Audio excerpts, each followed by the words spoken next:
Yesu asifiwe. Ninakukaribisha katika mfululizo wa masomo haya ya malezi ya vijana. Ni somo lingine tena ambalo tutaenda kujifunza kutoka hapa Mafinga Boys Sekondari. Si mwingine ni chaplain wa Mafinga Boys Sekondari, Joshua Mkalawaya. Ninakukaribisha katika mfululizo wa masomo haya, na leo tutaanza katika swala hatua za ukuaji wa mtoto na jinsi anavyokuwa na namna anavyoweza kulelewa. Kitabu kile cha Zaburi, ile sura ya 139 ina maneno fulani ambayo yanaeleza kwamba maana wewe ndiwe uliyeniumba mtima wangu, uliniunga tumboni mwa mama yangu, nitakushukuru kwa kuwa nimeumbwa kwa jinsi ya ajabu na ya kutisha.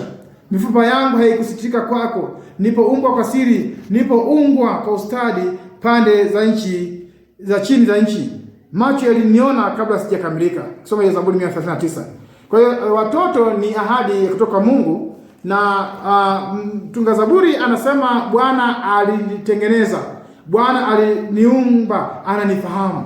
Kwa sababu Mungu anawafahamu watoto tangu wanapoumbwa, tangu wanapokuwa wakiwa tumboni mwa wazazi. Lazima tujue namna ya kuwasaidia tangu wakiwa matumboni. Inafika wakati fulani, kuna tabia fulani watu huwa wanazifanya wakiamini kwamba labda zimejengeka baadaye, lakini kumbe mtoto anafundishwa tangu akiwa tumboni.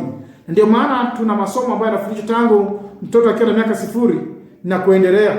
Na utafiti na wachunguzi wameonyesha kwamba leo hata zile mimba zinazoharibika zimeonekana watoto wale wengi ni wa kiume. Kwa nini?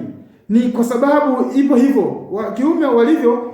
Kama ukishindwa kujua mtoto wa kiume alivyo na anataka asaidiwe, unakuta wengine ni kama wanakata tamaa mapema. Japo duniani tuliaminisha kwamba watoto wa kiume ni mashujaa, watoto wa kiume ni majasiri, lakini watu wanaokata tamaa sana, lazima ujue namna ya kuwasaidia. Kwa hiyo lazima tuchukue tahadhari tangu wakati wa mtoto anapokuwa tumboni. Kwa hiyo miongoni mwa vitu ambavyo kuchukua tahadhari, moja, mtoto mimba inapokuwa imetungwa tu, lazima mambo ya msingi ni kuzingatia ibada. Tunamkumbuka mke wa Manoa aliuliza kwa malaika aliyekuja kumwambia kwamba utapata mtoto. Akamwambia huyo mtoto nielekeze mambo gani nitabidi tumfanyie huyo mtoto. Akaelezwa mvinyo isipite, asili vitu najisi, vitu kadhaa. Alipewa tahadhari. Si salama kwa mzazi kutumia vitu visivyofaa hali akijua kwamba anamuandaa mtoto. Kuna mtoto anakuja kuzaliwa baada ya miezi si mingi, na kuna ukuaji wa tangu yeye kutungwa, mimba miezi 3, 6 mpaka hivyo. Kunafika miezi kadhaa mtoto anapokuwa anacheza tumboni, mzazi anaanza kuongea hata na huyu mtoto. Sasa kuna hatua za ukuaji wa mtoto, na tunapofikia hivyo somo ambalo tunataka tujifunze leo kwamba je, nitawezaje kumsaidia mtoto huyu? Mtoto anapokuwa kabla hajazaliwa, moja, ibada. Jambo la pili, mawasiliano yao yaliyo mema, yasilete ugomvi na migogoro. Jambo lingine, alishwe vyakula vya bora, usitumie pombe, usitumie vitu vinavyoharibu afya, vilevi. Maana kama unavuta sigara inaweza kumletea mtoto kuwa namna gani, kuja kuwa mvutaji, na kuna mambo mengi kadha. Sasa baada ya mtoto kuzaliwa, kuna vitu vichache ambavyo natamani kwako mzazi uvizingatie, ambao watu wengi wamevipuuza. Jambo la kwanza, mtoto wa miaka 1 mpaka 6. Tuanzie mwaka 1 mpaka 6 sasa, kwamba amezaliwa amekaa mwaka 1 mpaka 6, tunaita huu ni utoto. Ni mwaka 1, ni kipindi cha shughuli nyingi kwa mtoto. Unakuta mtoto anaendelea kukua, lakini ana shughuli nyingi sana. Kwa hiyo lazima tuendelee kumfundisha, aendelee kulelewa. Kuna wakati fulani unafika saa mtoto anajifunza tangu akiwa mdogo. Wapo watu ambao sasa huyu mtoto hakubali kwa mtu fulani, huyu mtoto hakubali watu, lakini namna alivyolelewa. Mtoto kimlaza tu hapa, kakiria umekabeba, kasema kumbe dili hapa ni kulia. Ikitokea tu yeye ni kulia, ni kulia, hapana, lazima akienda kwa anamkataa, lazima afundishwe. Lakini pia katika umri huu kuanzia miaka hii 1 hapo, lazima asaidiwe asiwe mlafi. Kuna wazazi ambao mtoto akilia tu kunyonya amemnyonyesha, akilia tu kunyonya amemnyonyesha. Lazima mtoto wa umri huu miaka 0.1 hapa mpaka 2 hapa anatakiwa anyonyeshwe kila baada ya angalau masaa 3. Baada ya masaa 3 anyonyeshwe, lakini kinyume na hapo inakuwa ni kumfanya mtoto kuwa mlafi. Tumekuja kwa walafi wengi hapo baadaye, kumbe tulifanya makosa tangu huko nyuma. Lakini jambo lingine, mtoto mwenye umri huu anapenda hupenda sana hadithi za Biblia. lazima tuwafundishe hadithi za Biblia watoto wa umri huu hadi miaka 6 hapo, hadithi za Biblia, lakini tusiwawekee vitu vile vya kutisha, maana wao wanaogopa sana. Mwaka mmoja mpaka 6 wanaogopa sana, lakini miaka hiyo ndio miaka pekee ya kujengeka kwa tabia ya mtoto. Hakuna wakati mzuri wa kumfundisha utiifu kama wakati huu. Hivyo mzazi, shika usukani mapema. Hata Waswahili waliwahi sema samaki mkunje angali mbichi asaidiwe katika wakati huu. Lakini kitabu kimoja kinaitwa Learning to Live, Lola Clement anasimulia hadithi za kweli ya mtu mmoja ambaye alijenga hoteli yenye ghorofa 3. Huyu mtu alijenga hoteli yenye ghorofa 3, akamuita engineer akasema nataka nijenge nyumba ya hoteli hii ghorofa 3. Akamwambia bwana, tujenge msingi mkubwa kiasi hiki kwa sababu huenda kuna siku utawiwa kuongeza ghorofa nyingine. Mimi sifanyi biashara, siwezi kuchezea fedha zangu, kwani nani ajuae kama nitaongeza ghorofa nyingine. Akajenga ile ghorofa 3, ikaendelea, ikakaa vizuri, watu akapata wateja wengi, na baada ya muda imefika, akaona wateja ni wengi kiasi kwamba hapatoshi, anatamani kuongeza ghorofa nyingine juu ya 4 na ya 5. Akamuita engineer mwingine, bwana, naomba nataka niongeze ghorofa kule. Yule engineer mwingine akasema lazima tuangalie msingi ulikuwaje. Alikwenda kuangalia, asema huu msingi haufai, ni msingi mdogo, hautoshi ghorofa zingine, la sivyo itabidi tumie gharama kubwa kujenga. Kadhalika katika swala la malezi ya watoto lazima tuwekeze nguvu, tuweke msingi ulio imara katika umri huu ulio mdogo. Kwa hiyo ni mwaka mmoja mpaka 6. Lakini mtoto anapofikia miaka 7 mpaka 9 tunaita hiyo ni miaka ya watoto, hiyo tunasema ni middle childhood.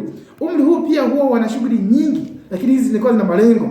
Mtoto huyu kule nyuma alikuwa ana shughuli nyingi hazikuwa na malengo, lakini huu zinakuwa ana shughuli zenye malengo. Ana kujua mambo, anakuwa ni mdadisi, anauliza maswali mengi. Wakati fulani wazazi wanakeleka, unamtoa mtoto kalete chumvi. Umri huu anakwambia chumvi ya nini?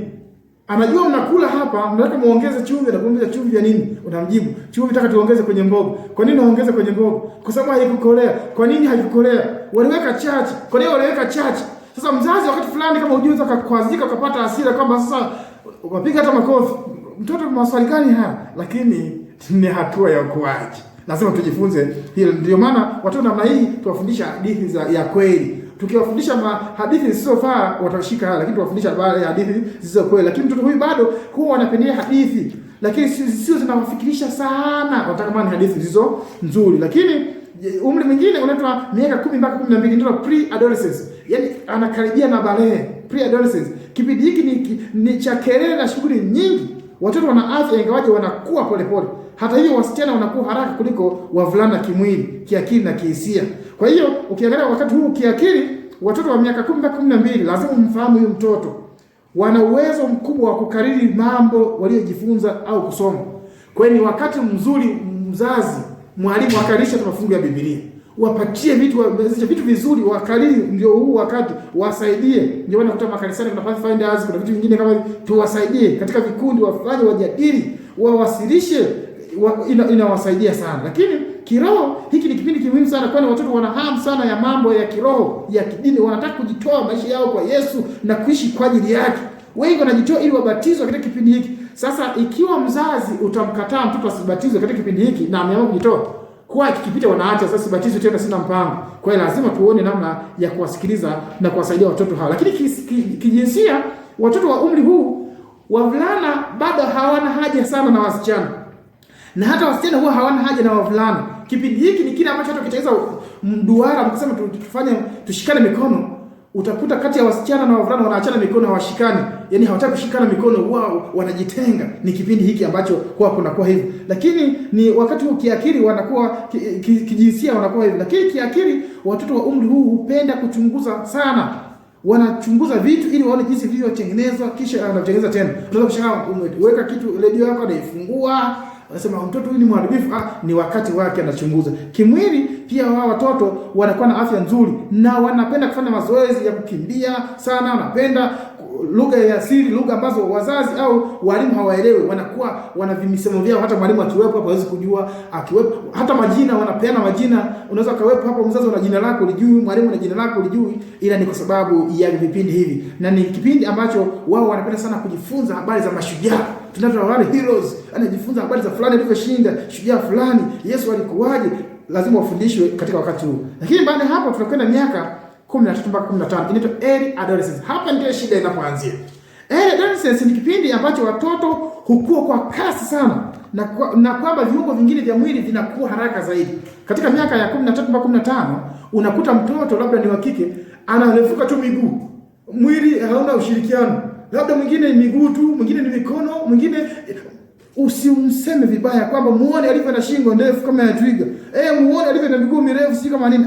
Ni wakati muone pua lake, mdomo ana miguu. Tusimseme, ni wakati ambapo viungo huwa vinakuwa yani haviendi kwa pamoja. Unakuta mwingine anarefuka tu miguu, mwingine ni kichwa tu kinakuwa kubwa, ni wakati huu. Lakini kwa kawaida watoto wa umri huu afya yake huwa inakuwa nzuri sana na wanapenda kula sana. Miaka 13 mpaka 15 mwache mtoto ale mpaka aache chakula. Yaani wanakula sana, ni kwa sababu ni wakati ambapo mwili unahitaji chakula kwa ajili ya kujengeka. Mwili ndio ukuaji unakuja huu. Ni wakati huu kuabudu, wanapenda wanaabudu kwa vikundi, wanaheshimu sana vikundi, groups. Ndio maana unakuta ni wakati kama hutamchagulia mtoto wako marafiki sahihi, anapotea. Ndio wakati unakuta watu wanaanza kuvuta sigara, wengine wanakunywa pombe. Kwa hiyo mzazi zingatia au mwalimu zingatia anakuwa katika kundi la namna gani. Lakini wakati huu mambo ya kiroho huwa yanafifia. Wengi hawapendelei sana mambo ya kiroho. Atapendelea mambo ya kiroho ikiwa amepata marafiki na watu walio sahihi. Na nakwenda umri wa mwisho hapa, kama karibu mwisho, miaka 16 17 tunaita middle adolescence. Hiki ni kipindi ambacho wengi wao wanakuwa wamekomaa kimwili. Wavulana wamekomaa kimchezo na wasichana wanaanza kuumbika vizuri na kupendeza. Wengine wanaanza kuwa na chunusi. Hivyo ni vyema kula chakula bora ili wawe na nguvu. Pia ngozi ya kupendeza. Mfano, vitu vya sukari kama peremende vitaongeza chunusi. Umri huu tuwashauri vitu vya kula. Wengine wanabadilika kabisa, wanakuwa na machunusi, wanakuwa na hivi. Ni wakati ambao na wanasema ukuaji wao wengi, kijana anafikia 85% ya ukuaji. Anapenda marafiki wa kipekee special. Yaani anatafuta watu fulani ambao wanaendana na mawazo yake. Kiroho, akiwa na marafiki wanaopenda mambo ya kiroho, na yeye atapenda ya kiroho. Akiwa na marafiki ambao hawapendi mambo ya kiroho, anaachana nao. Kwa hiyo lazima uangalie namna ya kumsaidia kuwa na marafiki, kuwa naye huyu kijana, wala usimtenge. Lakini miaka 18 mpaka 24 ndivyo ambao tunazungumzia katika ukuaji wa watoto, maana umri ndio hapo tunasema katika kipindi hiki kijana anakuwa pole pole kimwili ili afikie kimo chake, yani 15% iliyobakia. Waliochelewa kukua huwa wanafikia wenzao katika kipindi hiki. Tabia imeimarika wakati mwelekeo wa kijana hueleweka karibu na kila mtu, kwamba ni mcha Mungu, kwamba ni mlevi, kwamba ni mgovi, kwamba ni mcheshi, mkarimu au vyovyote. Kwa hiyo ukuaji wake unakwenda kwa namna hiyo. Ukiangalia miaka ile ya 0 mpaka 6 wanamsikiliza sana mzazi. Utaongea chochote lakini mzazi alisema. Habari za leo. Lakini ukienda ile miaka mingine ya kuanzia miaka 7 ufike mpaka 10 ngapi mpaka 12, watoto hawa wanamsikiliza mwalimu. Kuongea chochote mwalimu alisema. Nilisema, lakini mwalimu wanamwamini sana mwalimu tu. Mwalimu fanya ni sehemu yako kumpatia masomo bora, maana anakuamini mwalimu. Baada ya miaka 15 kuendelea bado wanaamini marafiki. Ndipo hapo unakuta wengi wanaingia katika mahusiano ya kimapenzi, wanaingia na potea hivyo. Kama usipompata rafiki aliye bora, maana yake kijana anaharibika. Ndugu mzazi, ndugu mwalimu, fahamu vipindi hivi vizuri. Kama utakuwa na swali, utawasiliana nami katika namba zilizopita katika kioo hapo ili uweze kuelewa zaidi, lakini nitamani kupitisha kwa haraka tuweze kuzijua hizi hatua za ukuaji wa mtoto. Mtoto anza kumzungumza naye tangu akiwa tumboni. Mtoto anza kufanya rafiki tangu akiwa mdogo. Imefika saa kuna wazazi fulani tunafika saa tunaweka umbali na watoto wetu. Na imefika saa tunakosa muda wa kukaa na watoto wetu. Mama, kaa na mtoto wako. Baba, pata muda wa kukaa na watoto. Usidhani kutoa pesa. Wakati tunafanya makosa sana, unatoa fedha, mama nampa. Toa fedha, mama nampa. Ifike sana wewe mpe fedha, ajue hata baba huwa ananipa. Maana unatengeneza uhusiano kati ya wewe na yeye. Mfuatilie mtoto wako katika hatua hizo zote, itakusaidia. Nimetamani tujifunze hivyo. Wewe uliye mwalimu, wewe uliye mzazi, wewe uliye mlezi, tusaidie namna ya kuwalea watoto wetu waweze kufikia katika hatua ile bora. Nikukaribisha katika kipindi kingine, kitakuwa kipindi kizuri sana. Tunaendelea na hatua za malezi ya watoto. Wapi tunakosea? Wapi tunaharibu? Tufanye nini basi ili tuwasaidie vijana wetu, na ni hakika watoto wetu watasaidika. Bwana akubariki unapoenda kufuata vipindi hivi vinavyorushwa na kutolewa na chaplain wa shule ya sekondari Mafinga Boys hapa Mafinga, kata ya Boma, kijiji cha Ndolezi. Bwana akubariki, karibu sana. Tuombe. Mungu wa mbinguni, tunakushukuru kwa ajili ya siku ya leo. Tumejifunza hatua za ukuaji wa mtoto kwa ufupi.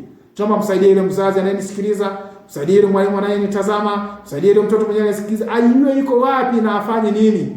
Ni wakati wa kuchagua marafiki sahihi. Je, ni wakati wa kuwa karibu na nani? Hii itawasaidia vijana wetu na watoto wetu kukua katika namna iliyo bora. Msaidie yule mzazi alikuwa amepuuza jambo hili, msaidie yule mlezi alikuwa amepuuza jambo hili, lakini bila wewe hatuwezi. Tusaidie kuwalea watoto wetu vyema. Maana ndivyo tunaomba tukiamini kwa jina lako Yesu Kristo. Amina. Usahau kusubscribe, comment na share na wengine, tuendelee kubarikiwa katika masomo haya mazuri, na Bwana akubariki sana.